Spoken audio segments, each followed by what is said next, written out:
महलों के लिए लौट गए। इधर अर्जुन धीरे धीरे उधर समय व्यतीत हो रहा है। उधर उत्तरा के गर्भ से पुत्र हुआ जिसका नाम पड़ा महाराज परीक्षित। इधर राजा बासुक की आंगन में एक पुत्री ने जन्म लिया। पुत्री ने जब जन्म लिया तो राजा के भय से उस स्त्री ने उस पुत्री के लिए महलों में दबका दिया, छुपा दिया। महाराज को बुलाया, पास में जवाब दिया, महाराज गजब हो गया। कैसा रानी? गजब ये हो गया महाराज, मेरा गर्भ खंडित हो गया। बोले इसमें चिंता करने की क्या बात है, खुशियां मनाओ। हम अभी जाते हैं दरबार को, खत लिखवाएंगे और भिजवा देंगे अर्जुन के पास में कि मेरी स्त्री का गर्भ खंडित हो गया।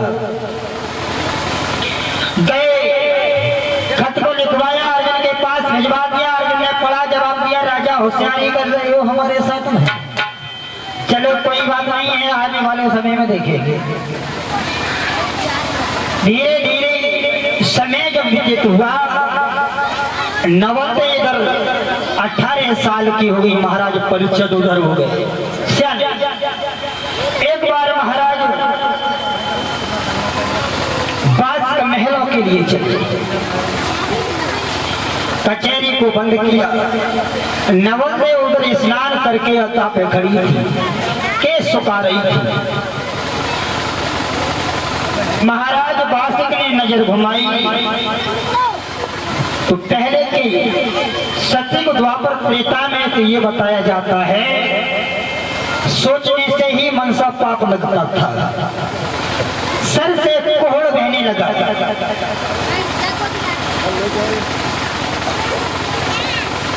राजा ने अपने चेहरे की ओर देखा, हाथों की ओर देखा तो सर से कोहड़ बह रहा है। जवाब दिया, ये क्या हुआ, ये मुझसे कौन सा पाप हो गया? पाप पाप चिल्लाती हुई रानी के पास पहुंच गया। रानी के पास घर पहुंचा, रानी से कहा, हे रानी एक बात मुझे बता दो। क्या महाराज? जो हमारे महलों पर जो कन्या है वो कौन है? हाथ जोड़ के कहा, महाराज अगर मैं बता दूं तो कुछ कहोगे तो नहीं? जवाब दिया, कुछ नहीं कहेंगे। कहने लगी रानी, मैंने तुमसे छुपाया था, ये तुम्हारी ही पुत्री थी। जवाब दिया, उसे मेरे पास में बुलाओ। पास में बुलाया, नवल पास में जब आए हैं महाराज बासुक की, बासुक ने पैर छुए, जवाब दिया, बेटी मुझे माफ कर दो, मैंने कुछ समझ नहीं पाया। जवाब दिया, पिताश्री आप चिंता ना करें, आपके शरीर से जो कोड़ बह रहा है इसे तो हम ठीक कर देंगे। कैसे?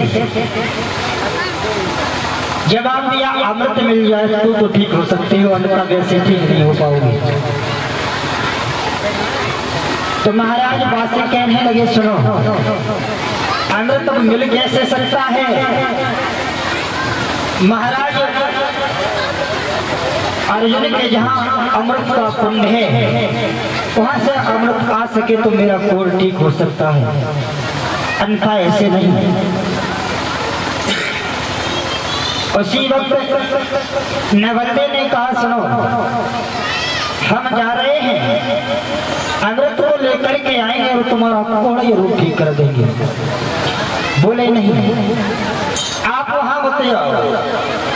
वहां पर महाराज अर्जुन के नाती परीक्षित का पहरा है, वो धनुमंत्र का शिष्य है, विद्या में बहुत निपुण बलवान है, आपको आने नहीं देगा। जवाब दिया, क्यों?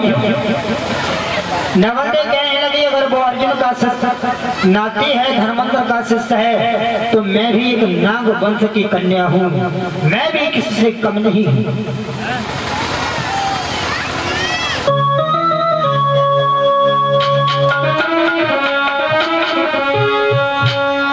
उसी वक्त